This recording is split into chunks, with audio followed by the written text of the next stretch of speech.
Bienvenidos a todos a Entre Togados en este segundo episodio, donde hablamos de la justicia o de lo banal de la justicia, pero con toga.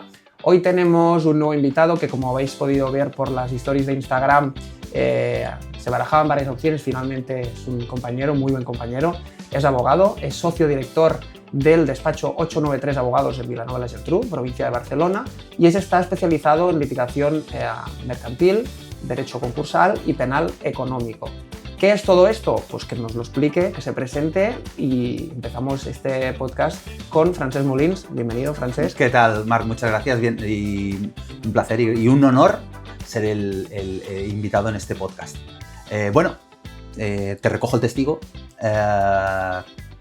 Primero de todo, soy socio codirector de mi despacho, te corrijo, no. Mi despacho somos yo y una socia, y ella se dedica a laboral y civil, y yo me dedico, como tú muy bien has dicho, a litigación mercantil, concursal y a penal económico. Básicamente, ¿qué hago yo? Yo asesoro empresas. Asesoro empresas desde el punto de vista en los juzgados, al final todo lo que conocemos de juzgados, pero para empresas, reclamaciones de cantidad, responsabilidad de administradores, toda esta situación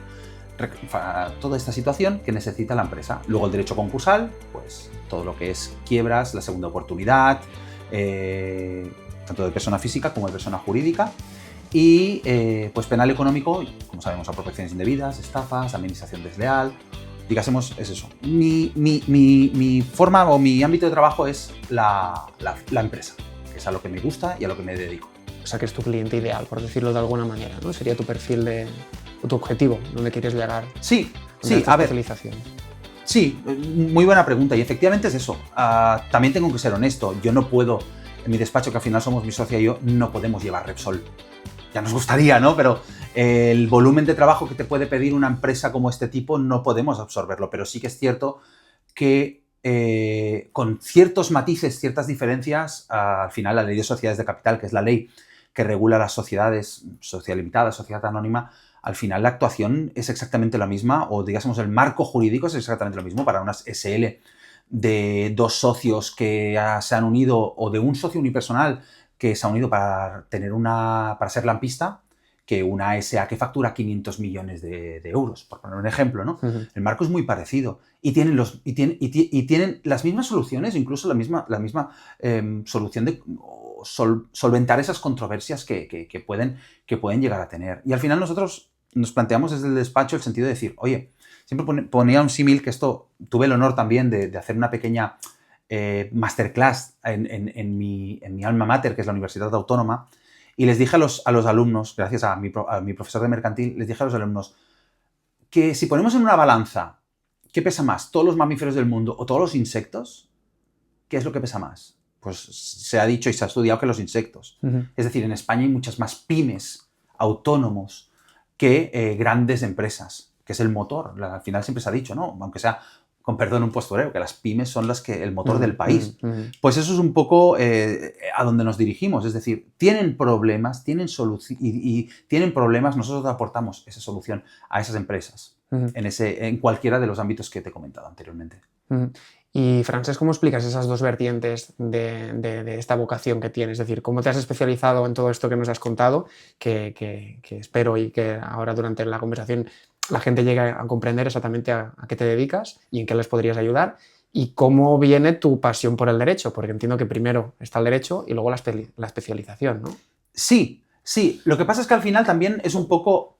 llevo muchos años para hacer, con perdón de la expresión, de abuelo cebolleta, pero sí que yo sí que considero o pienso que para ser un buen abogado, como todo en la vida, y con perdón de la expresión, hay que hacer la mili. Es decir, está muy bien especializarte y, oye, y cuando vas a un despacho grande o estás en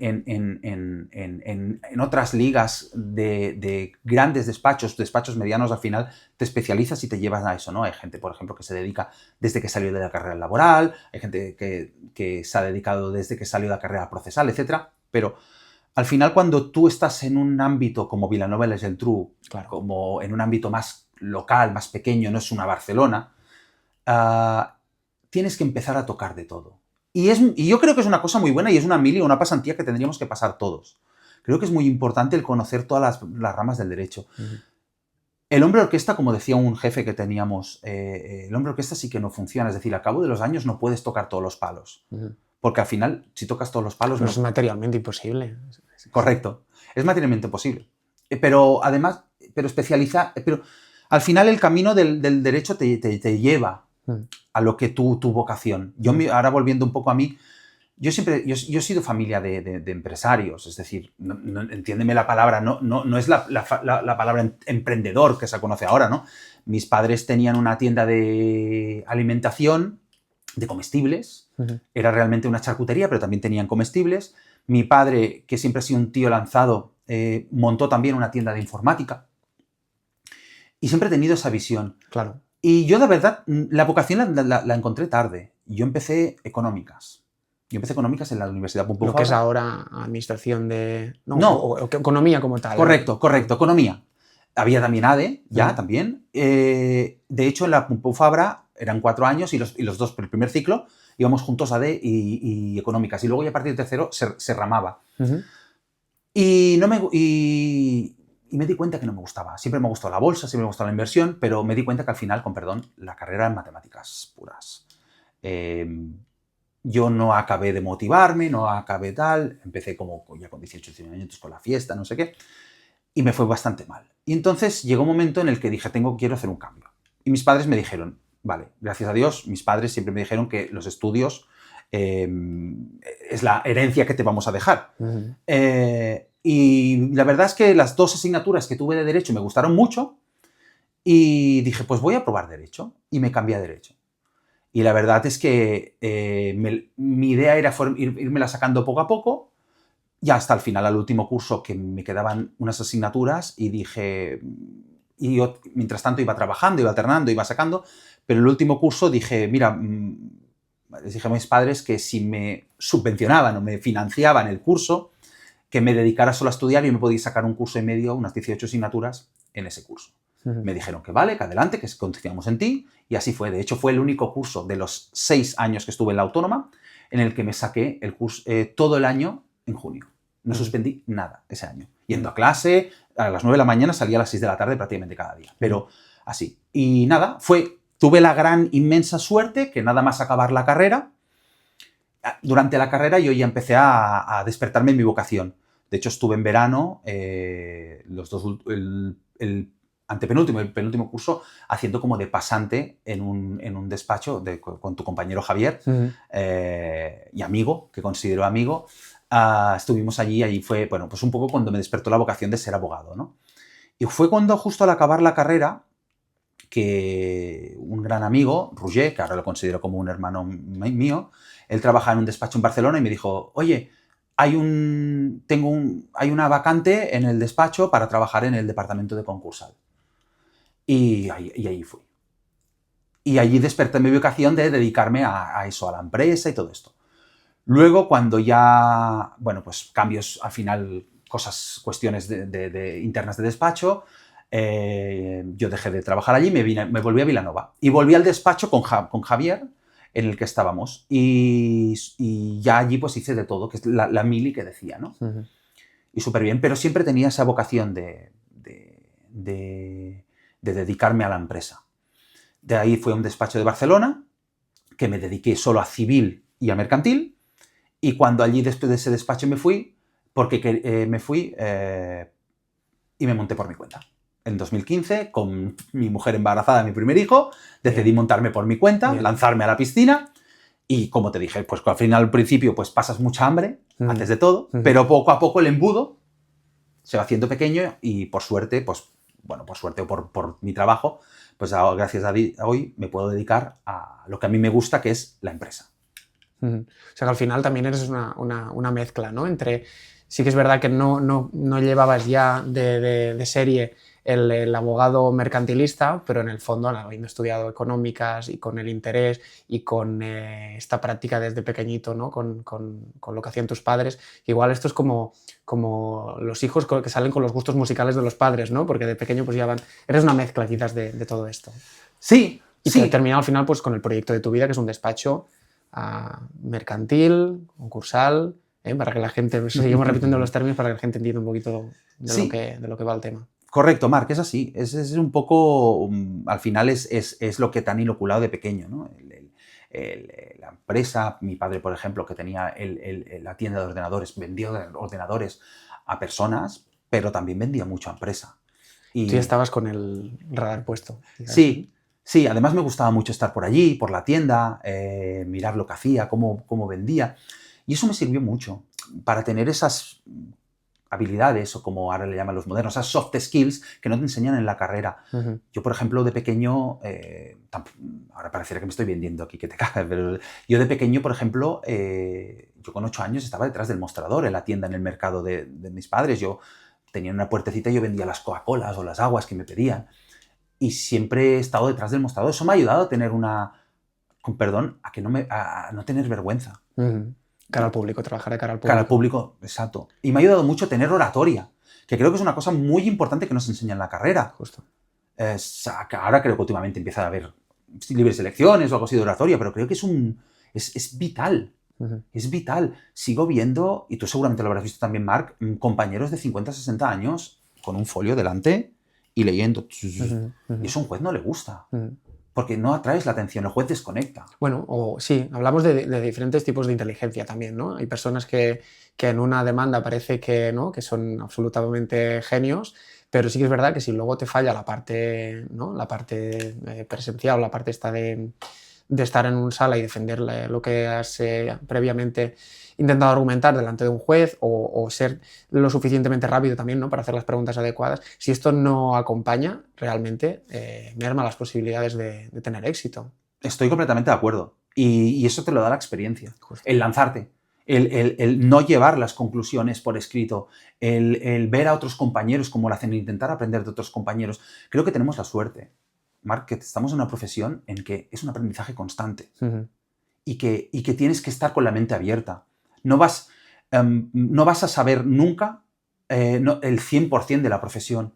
De hecho, hay un abogado veterano que me dijo una vez que cuanto más intentas saber, más te das cuenta que menos sabes la profesión. Uh-huh. Y ver a compañeros de cierta, por ejemplo, de cierta enjundia, de cierta experiencia procesal, como prácticamente llevan un informe, pero que ni se lo miran. Y cómo dicen textualmente lo que ha dicho un perito, un testigo, sin tan siquiera ver una hoja. Es una maravilla. Uh-huh. Y capta la atención del juez. Y además ya no solo eso, sino... Creo que también ya no es solo muy importante el que dices, sino la cómo lo dices. Hay abogados increíbles, compañeros increíbles en saber dominar el tempo de cómo hacer la pregunta, las pausas para captar la atención, uh-huh. el atacar, el cal y arena de un testigo, de un interrogatorio, de ahora lo aprieto, pero ahora le suelto la coba para que se relaje, lo vuelvo a apretar, uh-huh. lo vuelvo a apretar, lo vuelvo a soltar. Y en las conclusiones, que al final también en civil, tú que también lo llevas, al final también son un poco más secundarias, pero a lo mejor también en penal son muy importantes, porque al final basan el derecho a la defensa, ¿no? Y es muy importante ser un muy buen orador. Y además estoy completamente de acuerdo con lo que tú dices, y también lo haría extensible a profesionales que deben acompañarnos, como por ejemplo peritos. Hay periciales que son increíbles y luego el perito no se sabe defender. Pero viceversa, hay periciales que no sabes dónde cogerlas y el perito en estrados, en sala, es son increíble. Sí, sí. Se defiende como gato panza arriba. Sí. Defiende su pericial como gato panza arriba. Y creo que eso hemos visto, seguro, tú y yo, hemos visto perder temas por una mala explicación, ¿no?, de algo muy técnico. Al final, nosotros siempre lo explicamos también para que lo sepa, ¿no? Pero los jueces tienen que entender cuando venimos con un tema de elemento de un accidente de tráfico, donde ha habido un informe médico, donde hay unas valoraciones que nosotros no entendemos, intentamos bajar a tierra, intentamos persuadir, ¿no?, al juez para que entienda exactamente de lo que estamos hablando. Si viene un perito que no sabe explicarlo, muy probablemente tenemos las de perder, porque el otro pues jugará también con esa baza, ¿no? Fantástico, fantástico. Es que es así. Es que es así, Marc. Es que la clave, ya también en la profesión también, ¿no?, es también rodearnos de buenos profesionales. Que en el fondo luego también con el tiempo sabemos a quién acudir, porque, por supuesto, porque esto es así, tenemos nuestros profesionales de confianza o con los que creemos que nos vemos mejor acompañados, ¿no?, en según qué temas. Correcto, Correcto. Y ya no solo... Yo creo que la profesión la tenemos que entender. Yo, por ejemplo, claro, al final estamos mi socia y yo. Tú también estáis vosotros por vuestra... también, pero creo que tienes que rodearte de un buen entorno, ¿no? De un buen equipo, de colaboradores, de profesionales que te arropen en la profesión, desde el gestor que te hace los trimestrales, Sí. porque al final no podemos hacerlo nosotros, desde por ejemplo, al final lo que decíamos, la especialización no quita que podamos colaborar con otros compañeros, que tu cliente te diga: oye, pues ya que me lo has llevado también, ¿me puedes llevar el divorcio? No, yo divorcios no llevo, pero te puedo presentar a Marc o te puedo presentar a Javier, que lo llevan fenomenal y que aquí tienes. Oye, yo, mira, me ha pasado esto con el ayuntamiento, ¿me lo puedes llevar? Bueno, pues administrativo, vaga redundancia, con Javier o con cualquier otro. Hostia, mira, Francesc, tú que me llevaste también el tema de la apropiación indebida, me han enganchado con una alcoholemia. Yo alcoholemias no llevo, pero te puedo derivar a este profesional. Y con los peritos igual, tú sabemos qué peritos acudir y qué tal, no sé qué, y es eso. O sea, yo creo que la profesión no la debemos entender como nosotros solos. Ni como una competencia, ojo. Por supuesto que no. Porque tú estás hablando de derivar temas, pero muchas otras veces, y seguro que tú y yo también, ahora no recuerdo la última, nos hemos llamado para preguntarnos: oye, Francesc, ¿tú qué harías con este caso? O para contrastar ideas, ¿no? Aunque no llevemos sobre la misma jurisdicción, pero que por se supuesto puede que dar, no. y esa es un poco la gracia y la magia de... Mira, te voy a poner un ejemplo. Yo tengo un grupo por suerte, tengo la suerte de que tengo unos grandes amigos de la universidad, que nos vemos menos de los que nos gustaría, que seguimos teniendo el contacto, tenemos grupo de WhatsApp, hemos ido a bodas, o sea, somos prácticamente, como comentar, como hermanos. Y en ese grupo de WhatsApp, al final somos varios los que ejercemos la abogacía solos. Y aparte de contarnos nuestras chorradas y nuestras historias y no sé qué, no sé cuántos, hostia, también tenemos ese punto, ¿no? Oye, ¿cómo veríais esto? O mirad, porque también alguno es abogado in house, miradme esta cláusula, ¿cómo le daréis una vuelta a esta cláusula? No sé qué. Y al final es lo que tú dices. Yo no veo la abogacía como una competencia, que estoy completamente de acuerdo contigo. Yo veo la abogacía como... O sea, esto es lo que tú me has definido, es compañerismo puro y duro. Y siempre yo voy a tener el teléfono abierto para cualquier compañero. A veces me ha pasado que contrarios me han dicho: oye, Francis, ¿cómo ves esto? Y yo también. Yo he llamado a compañeros contrarios que me han dicho: mira, me veo en esta encrucijada, ¿qué puedo hacer? Al final todos nos ayudamos entre todos. Independientemente de la especialización. Porque es más, yo te quería comentar una cosa porque me ha venido a la cabeza. Hubo una persona que una vez me dijo: el mejor abogado no es el que sabe más, sino más bien el que mejor sabe hacer de abogado.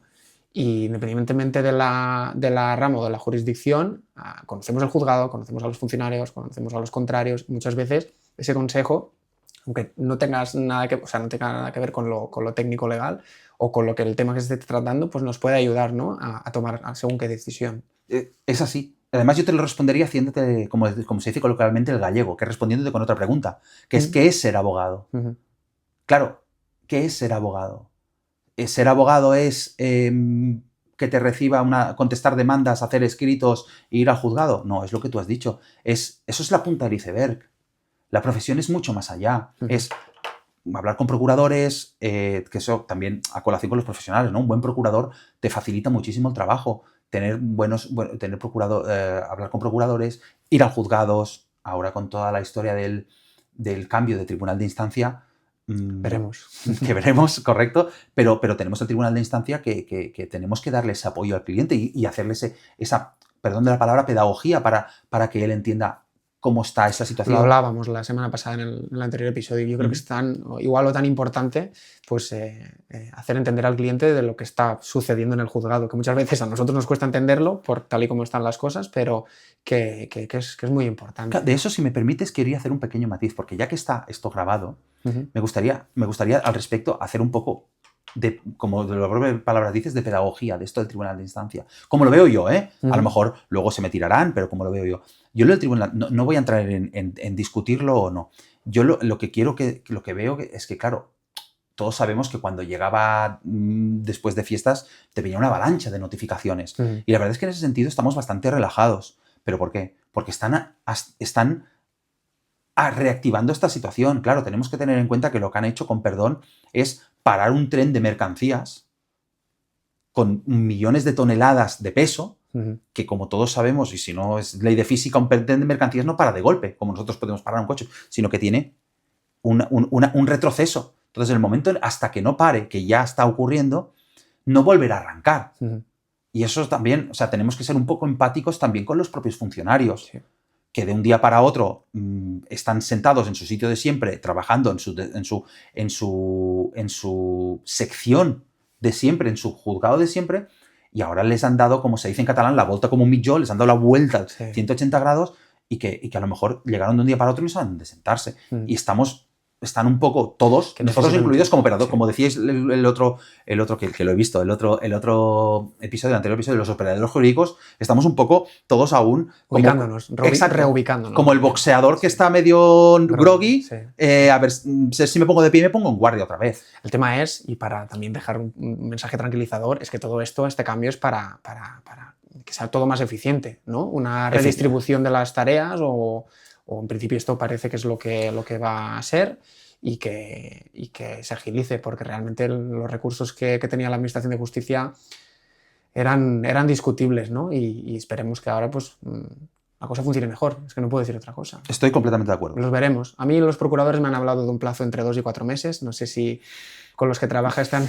Son muy optimistas. A mí también me dicen esto, Pero yo he empezado a recibir ya cosas. Sí, yo también. Pero yo no quiero ser adivino, no quiero ser como los viejos llamamos, no quiero ser rapel, pero yo creo que hasta después de Semana Santa sufriremos siguiendo la metáfora, ese tren de mercancías no va a empezar empezar a arrancar otra vez, creo yo.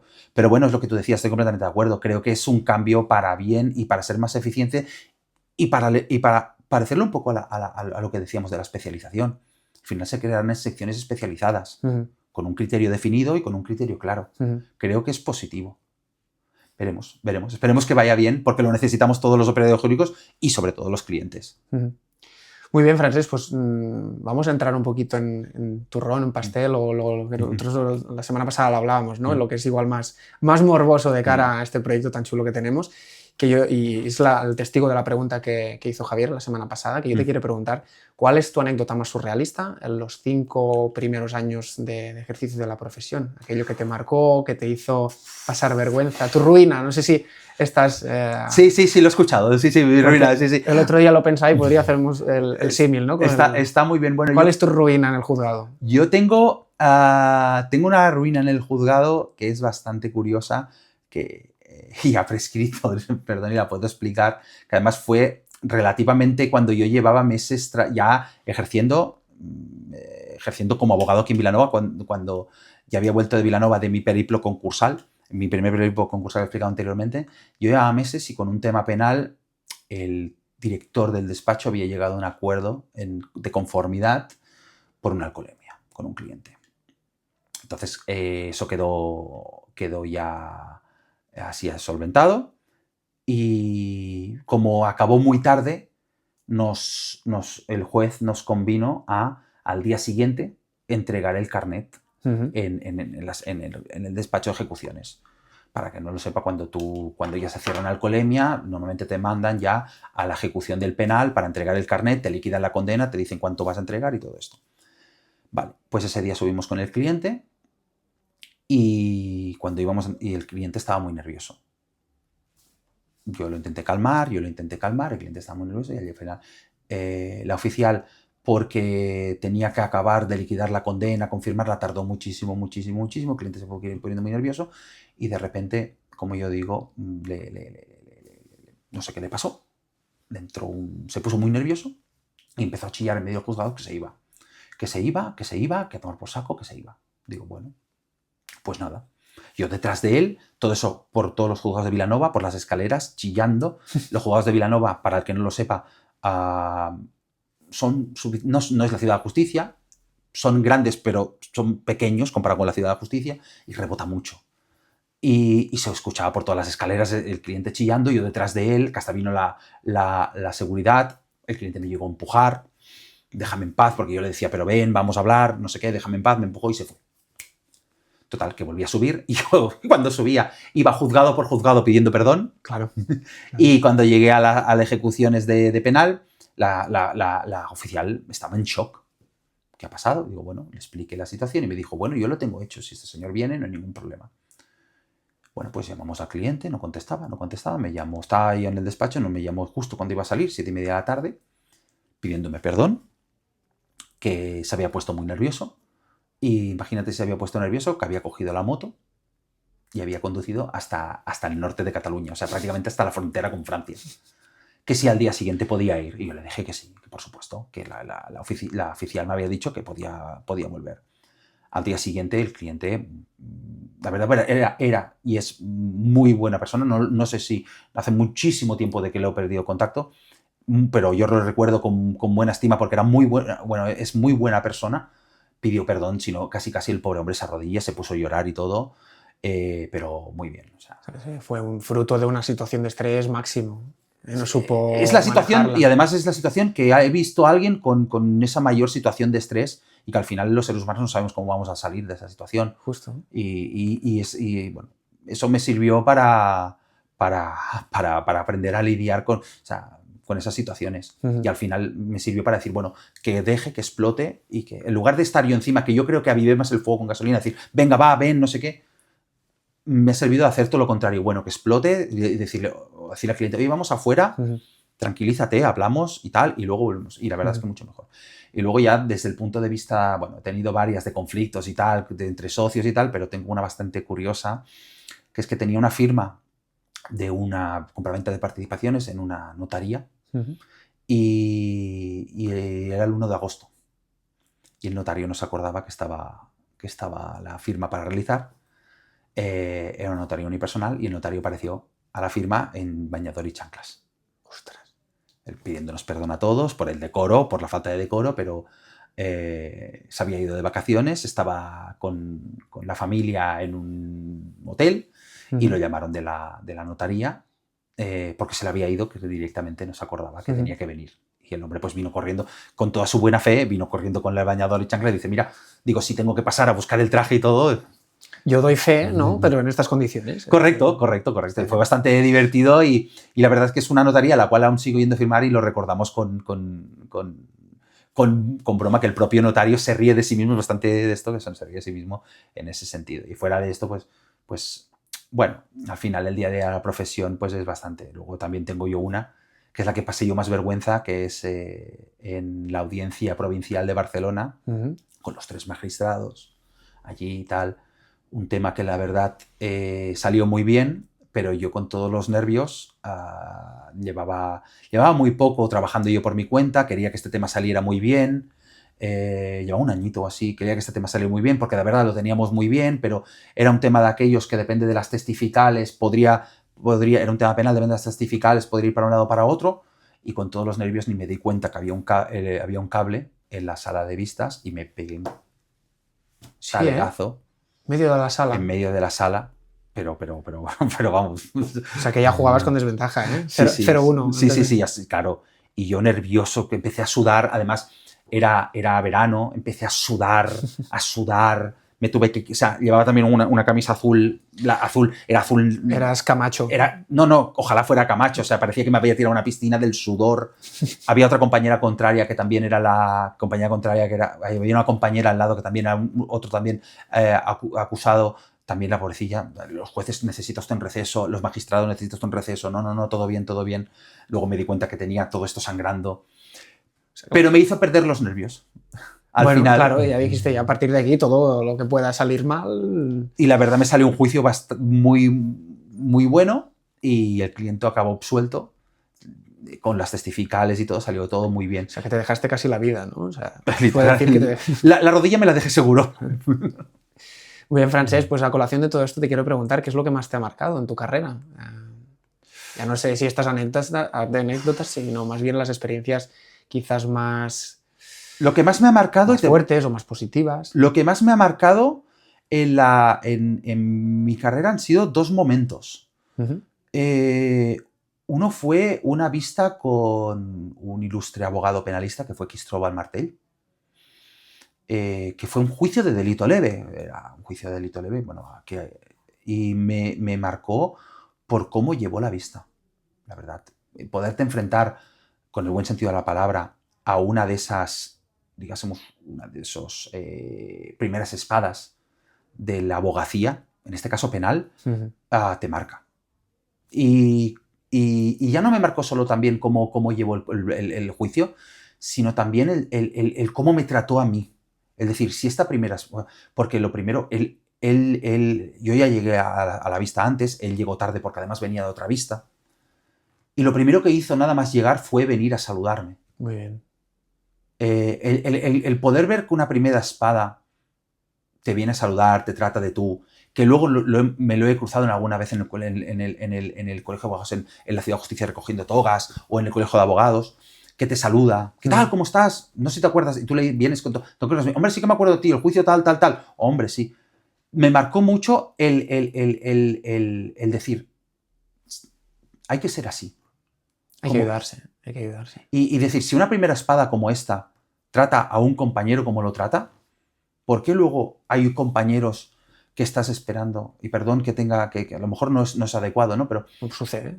Que ni son capaces de saludarte. Sí. Cuidado, a veces hay algunos que es por despiste. Sí. A veces me ha pasado. Pero, ostras, seamos más compañeros. Sí. Creo que no cuesta nada. No cuesta nada.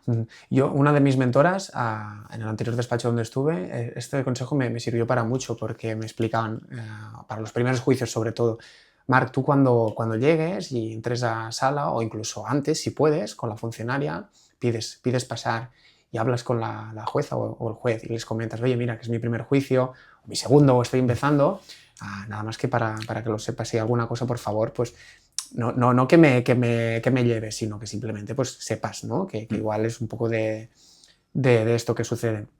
Y me fue muy bien, porque lo estuve haciendo los 10 primeros 20 juicios. Todos hemos abusado del primer juicio. Y es verdad, y es esa seguridad que ganas en sala, porque no es tu cómplice el juez en cuestión, pero sí que en determinados momentos pues, te ayuda con alguna falca, con alguna... Bueno, ellos en principio, y digo en principio, deberían de llevar lo que son los juicios pues, de una forma súper, como dice en civil la ley de enjuiciamiento civil, o en penal la ley de enjuiciamiento criminal, ¿no? Pero muchas veces van atropellados también por el tiempo, por lo que sea, o por la experiencia o la inexperiencia. Y en el caso donde tú puedes presentarte, puedes explicar y puedes darles esas pequeñas píldoras, ellos te ayudan. Y en el caso que me comentas, pues creo que es muy positivo, y de cara a los nuevos abogados también, ¿no? Que lo sepan. Es que es muy importante decir eso. Perdamos el miedo de decir que es mi primera vez. Había un programa de radio que se llama No sé, que es de RACU, que yo recuerdo siempre la primera editorial que hicieron que decía, perdamos el miedo al no lo sé. A que cuando alguien te pregunte algo, no intentes hacer el no sé. Porque es el primer paso a la sabiduría. El saber que no sabes algo, luego te buscas. Pues yo creo que en nuestra profesión perdamos el miedo al es mi primer juicio, señoría. Porque el juez también es humano. Y el juez también ha tenido un primer juicio. Y el juez también ha tenido una primera audiencia previa, un primer leve, etcétera, etcétera, etcétera. Y aunque no como fue tu caso, no encuentres una empatía, no se preocupe, tal, esa persona es persona. Y perdamos eso. Y también es eso, perdamos un poco el miedo a hablar como decís vosotros, al resto de operadores jurídicos. O sea, con respeto, con el decoro que merece, con el decoro que merecen las puñetas, con todo esto, pero perdamos el respeto y perdamos el miedo, más que... No el respeto, perdón, no perdamos el respeto. El respeto hay que mantenerlo y es sagrado, pero perdamos el miedo a hablar con los jueces, con el fiscal. Perdamos ese miedo, porque al final es una persona. Serán más o menos altivos, más o menos habladores, pero al final son operadores jurídicos. Estamos en el mismo estrado. Con distintos roles. Con distintos roles. Eso que has apuntado es muy importante. Estamos en el mismo estrado con distintos roles. Correcto. Y aquí nadie es más que nadie, aunque haya compañeros. Hay una persona que toma la decisión y esa persona es la que dirige y todo, y la que juzga y hace ejecutar lo juzgado. Pero nada más que eso. Y nosotros le tenemos que dar las herramientas para que nos dé la razón, evidentemente. Muy bien, Francesc, pues con todo esto que sabes, ¿qué le dirías al Francesc de los primeros años, o del primer año? Cuando empezó y cuando salió del nido. ¿Qué consejo le darías? claro, yo a diferencia de otros compañeros que salen más jovencitos de la carrera, yo salí con 26, 27 años. Pero sí que le diría que tome acción, que no piense, que actúe, que ya aprenderás, que al final es una profesión que lo que decía, que estamos en aprendizaje constante y hay que aprender, hay que formarse, hay que estar siempre actualizado. Pero ¿Eso cómo se consigue? A base de fallar. A base de fallar. De equivocarse. Y estudiar. Es que coincido contigo. Equivocarse y estudiar, correcto. Yo también es aquello de consejos vendo que para mí no tengo. A veces también soy bastante perfeccionista. Pero lo hemos hablado anteriormente, lo que decíamos con los escritos de un escrito perfecto y luego el abogado. Yo creo que además el propio Tribunal Supremo, por ejemplo, la casación la ha limitado mucho. Te hace hacer una casación con una serie de hojas y tal, porque al final una casación parecía aquello la saga del Señor de los Anillos. Y a veces, seamos sinceros, a veces se hacen escritos enormes para demostrar el conocimiento del derecho. No, a veces el conocimiento del derecho está en la síntesis, en saber lo que quieres plasmar del cliente en un espacio. Vamos a ver, tú lo has dicho, los jueces van atropellados. A veces, no he hablado directamente con un juez de esto, pero se nota que agradecen, por ejemplo, voy a decir un pequeño tip, ¿no? El que tú en una contestación de la demanda, hagas un previo con una síntesis de lo que vas a explicar. Pones al juez en situación, pones al lector en situación de esto. Luego ya explicas con todos los fundamentos de derecho y con todo lo que tienes que tener, todos los motivos por los cuales consideras que tu demanda tiene que ser estimada, o tu contestación tiene que ser estimada, o que tu reconvención tiene que ser estimada.